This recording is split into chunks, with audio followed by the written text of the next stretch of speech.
بسم اللہ الرحمن الرحیم۔ السلام علیکم۔ 9 مئی سے پہلے اسٹیبلشمنٹ اور تحریک انصاف کے اندر ایک ایسی جنگ کا آغاز ہوا جس کا نون لیگ اور پیپلز پارٹی نے بہت فائدہ اٹھانے کی کوشش کی ہے، لیکن اب کچھ ایسی اطلاعات ہیں کہ برف پگھلنا شروع ہو گئی ہے اور اس کے ساتھ ہی نون لیگ کے اندر پریشانی بھی بڑھ گئی ہے، چونکہ اسٹیبلشمنٹ اور عمران خان کے مابین جو معاملات کو نرم کرنے کی کوششیں ہیں ان میں چودھری پرویز الہی کی انٹری ہوئی ہے۔ اس کی کچھ تفصیل اس ویڈیو کے اندر آپ کے سامنے رکھنی ہے۔ دوسری طرف خیبر پختونخوا سے ایک بڑی خبر ہے، قبائلی علاقوں کی جو پولیس ہے اس نے دھرنا دے دیا اور ڈی پی او آفیسز بند کرنے کی دھمکی بھی دی ہے۔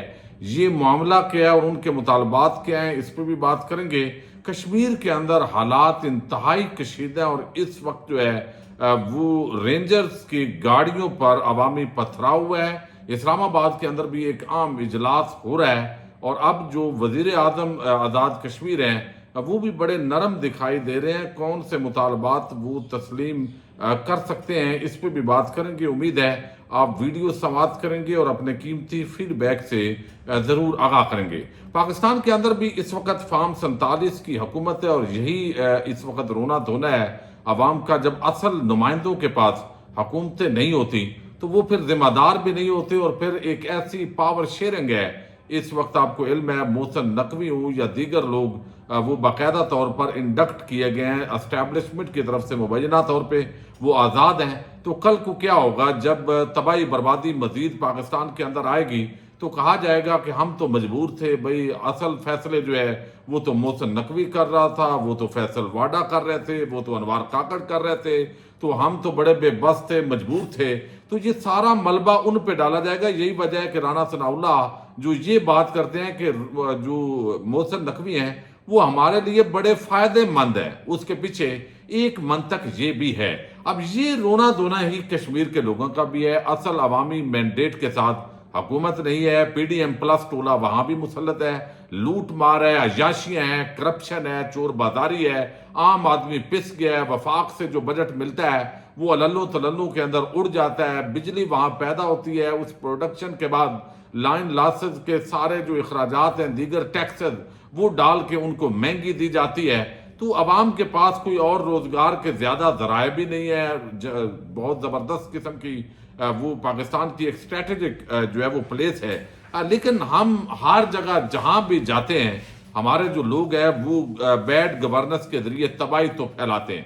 اب یہ ساری صورتحال اتنی آپ سمجھیں کہ حساس ہے کہ ایک طرف انڈین میڈیا اس کو بڑھا چڑھا کر پیش کر رہا ہے، اور خاص طور پر جو آزاد جموں کشمیر ہے، جو ریاست ہے جس کا علیحدہ سٹیٹس ہے، اب تو آپ یعنی ایسے لگے گا کہ جیسے خدا نخواستہ بہت ساری ایسی چیزیں ہوتی ہیں، وہاں نعرے بھی لگتے ہیں، جو انٹرنیٹ کی بندش ہے، ساری چیزیں ہیں، لیکن ہم اس طرح وہ رپورٹ بھی نہیں کر سکتے کیونکہ وہ پھر ملکی سلامتی کے ایشوز آ جاتے ہیں۔ اب پولیس پنجاب سے جو مریم نواز کی پولیس ہے جس نے یہاں پہ پاکستانیوں پر بڑا زبردست تجربہ کر کے دکھایا کہ وہ ہر گھر کے اندر گھس سکتے ہیں، چادر چار دیواری کا تقدس پامال کر سکتے ہیں، بچوں عورتوں کو ہراساں کر سکتے ہیں، لوگوں کے کاروبار جو ہے وہ تباہ کر سکتے ہیں، گھروں کا سامان جو ہے وہ توڑ پھوڑ کر سکتے ہیں۔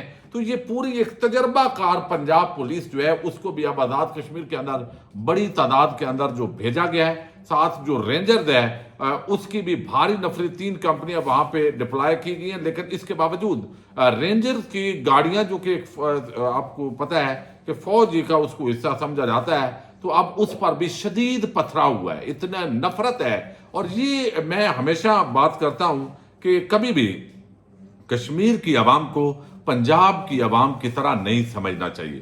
پنجاب کی عوام نے یہ بڑا، میں سمجھتا ہوں، اپنے حیثیت سے زیادہ کیا ہے جو تحریک انصاف کو اتنا زیادہ ووٹ دیا ہے، یہ ایک بہت بڑی چینج ہے۔ لیکن جو ایک آزادی اور حریت کی گٹی کے اندر پلنے والی قوم ہے، اس کو آپ جب یہ بتائیں گے کہ فوج بھی آ رہی ہے، رینجر بھی آ رہی ہے، اب تمہاری خیر نہیں ہے، اور آزاد کشمیر کا ایک نالیک قسم کا وزیر اعظم اور اس کے ساتھ جو ہے وہ امپورٹڈ قسم کی جو کابینہ ہے جس پر بڑے سوالات ہیں، تو جب وہ لوگ یہ دھمکیاں دیں گے تو اس سے اور زیادہ ریاکشن بڑھا ہے، اس سے اور نفرت بڑھی۔ اور میں آپ کو بتاؤں جو لوگ جانتے ہیں، جو کشمیری لوگوں کے ساتھ جن کا انٹریکشن رہتا ہے، تو وہ بڑے باشعور لوگ ہیں اور وہ پہلے ہی بہت سے سوالات اٹھا رہے ہیں. ایک طرف مقبوضہ کشمیر ہے، دوسری طرف آزاد کشمیر ہے. وہاں کے حالات و واقعات وہ دیکھتے ہیں. وہ ظلم بربریت اپنی جگہ ہے، لیکن وہاں کا انفراسٹرکچر اور وہاں یونیورسٹیز، ایجوکیشن، ہیلتھ کی فیسلٹیز، اور یہاں جو آزاد کشمیر ہے ابھی بہت ساری جگہوں پہ راستے بھی کلیئر نہیں ہیں. تو یہ ساری چیزوں پر سوالات اٹھتے ہیں. اب اسلام آباد کے اندر آج شہباز شریف نے اجلاس بلا لیا ہے. اس میں آزاد کشمیر کا وزیر اعظم تو ویسے ہی ادھر بیٹھا ہوا ہے. تو وہ عیاشیاں ختم کو نہیں کریں گے، نہ یہ کرتے ہیں نہ وہ کریں گے. تو یہ ساری چیزیں جو ہے وہ ساتھ ساتھ چلتی رہیں گی. اور اس وقت جو ہے وہ مذاکرات کی جو دعوت دی گئی تھی اس کو ریجیکٹ کر دیا گیا ہے. راولہ کوٹ سے دھیر کوٹ کی طرف اور پھر آگے مظفر آباد کی طرف ایک بڑا جو لانگ مارچ ہے وہ ایک ابھی ہزاروں لوگ بڑی تعداد کے اندر جو لوگ ہیں وہ اس وقت مظفر آباد کی طرف رواں دوا ہیں. رکاوٹیں بھی ہیں، تشدد بھی ہے، پتھراؤ بھی ہے، مزاحمت بھی ہے، لیکن تمام مزاحمتیں جو ہے وہ اڑا رہے ہیں. لیکن دوسری طرف خیبر پختونخوا کے اندر بڑا ایک عجیب واقعہ رونما ہوا ہے. میڈیا نے اس کو اس طریقے سے کوریج نہیں دی. وہ قبائلی علاقوں کی جو پولیس ہے اس کا مطالبہ اور پولیس اداروں کی تعداد میں پولیس اہلکاروں نے خیبر پختونخوا حکومت کے خلاف دھرنا دیا ہوا ہے. آپ کو علم ہے یہ قبائلی علاقے ضم تو کر دیے گئے لیکن بجٹ ان کو وہ نہیں ایلوکیٹ ہوا. آج بھی ان کی جو تنخواہیں اور مراعات ہیں وہ باقی خیبر پختونخوا کی جو پولیس ہے اس کے ساتھ جو ہے وہ اس کو یعنی شامل نہیں ہے. ان کا کوئی کمپیریزن نہیں ہے. تو ان کے مطالبات یہ ہیں کہ بھئی جب آپ نے صوبہ بنا دیا تو وفاق نے پیسے دینے تھے. اب خیبر پختونخوا کی حکومت کا یہ کہنا ہے کہ وفاق نے جو وعدہ کیا تھا وہ حکومت ہی نہیں، وہ پیسے نہیں دے رہے. اور یہاں پہ وہ کہتے ہیں ہمیں آپ وہی فیسلٹیز دیں، ہم فرنٹ لائن پہ یہاں لڑ رہے ہیں دہشت گردوں کے ساتھ اور ہماری وہ تنخواہیں نہیں ہیں. تو اب یہ ایک بڑی خبر ہے. ضلع خیبر میں قبائلی اضلاع کے پولیس اہلکاروں نے اپنے مطالبات کے حق میں احتجاج شروع کیا. اب یہ احتجاج جو ہے یہ دھرنے میں تبدیل ہو گیا اور دھرنے سے خطاب کرتے ہوئے اعلیٰ پولیس اہلکاروں کا کہنا ہے کہ قبائلی اضلاع کی پولیس اہلکار دہشت گردی کے خلاف جنگ میں فرنٹ لائن پر لڑتے ہیں مگر اس کے باوجود وہ شہید پیکج سے محروم رہتے ہیں. قبائلی اضلاع میں پولیس اہلکاروں کی تعداد 28,000 ہے. ان اہلکاروں کو اگر صوبے کے اہلکاروں کے برابر سہولیات اور مراعات نہ دی گئیں تو تمام قبائلی اضلاع کے ڈی پی اوز دفاتر کو تالے لگا دیں گے. اب یہ ایک بڑی صورتحال وہاں پہ بھی ہے چونکہ دہشت گرد بھی ایک طرف دندناتے پھر رہے ہیں، لڑائی بھی ہو رہی ہے، آپریشن ہو رہے ہیں. تو آگے انہوں نے پولیس آفیسر دھرنا دیے ہوئے ہیں وہی خطاب کر رہے ہیں اہلکار اور افسران. پولیس افسران اور مقررین یہ کہہ رہے ہیں کہ فاٹا کو صوبے میں شامل ہوئے 6 سال کا عرصہ گزر گیا. اتنا عرصہ گزرنے کے باوجود پولیس کا نہ تو درکاری اسلحہ فراہم کیا گیا اور نہ ہی انہیں سروس اسٹرکچر جو ہے وہ میسر آیا. اب ایک طرف آپ دہشت گردی کی جنگ لڑ رہے ہیں، دوسری طرف آپ جو ہے وہاں پہ فرنٹ لائن پہ جو لڑنے والے وہ اہلکار ہیں ان کو فیسیلیٹیشن ہی نہیں دے رہے، تنخواہیں اور مراعات ان کے برابر نہیں ہے. تو سوالات تو بڑے جینون ہیں. اچھا دوسری طرف جو ہے وہ جیل کے اندر جو بیٹھے ہوئے ہمارے بہت سارے قیدی ہیں وہ بیرونی حالات سے بڑے باخبر ہوتے ہیں. جب عمران خان وہاں پہ گفتگو کرتے ہیں تو یہ چیزیں وہاں بھی نظر آتا ہے یار ان کو کون بتاتا ہے.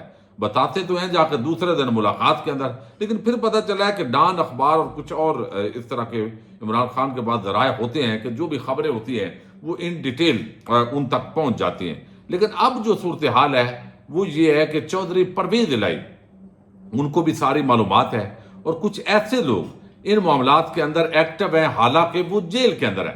اور نون لیگ اس معاملے کے اندر پریشان ہے. رات کو ایک انٹرویو دیا رؤوف حسن نے اور انہوں نے کہا ہے کہ بات چیت ہوگی.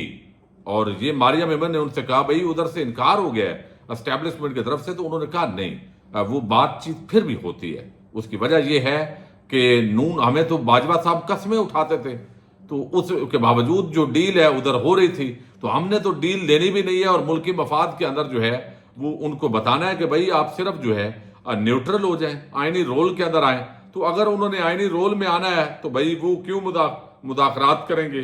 یہ ساری جو چیزیں ہیں یہ اپنی جگہ ہیں. لیکن انہوں نے یہ اشارہ دیا رؤوف حسن نے کہ بات چیت ظاہر ہے کسی نہ کسی پلیٹ فارم پر پھر بھی چلتی رہتی ہے، مذاکرات بھی ہوں گے. اور پھر انہوں نے یہ بھی تاثر دیا کہ ہمیں کوئی جلدی نہیں ہے. عمران خان جو ہے وہ انہوں نے خود بعض لوگ بتاتے ہیں کہا ہے کہ جلدی مجھے نہیں ہے جلدی انہیں ہے، لہذا آپ نے پریشان نہیں ہونا. اچھا یہاں یہی وجہ کہ تحریک انصاف ریلیکس ہے. لیکن دوسری طرف اسٹیبلشمنٹ اور تحریک انصاف کے مابین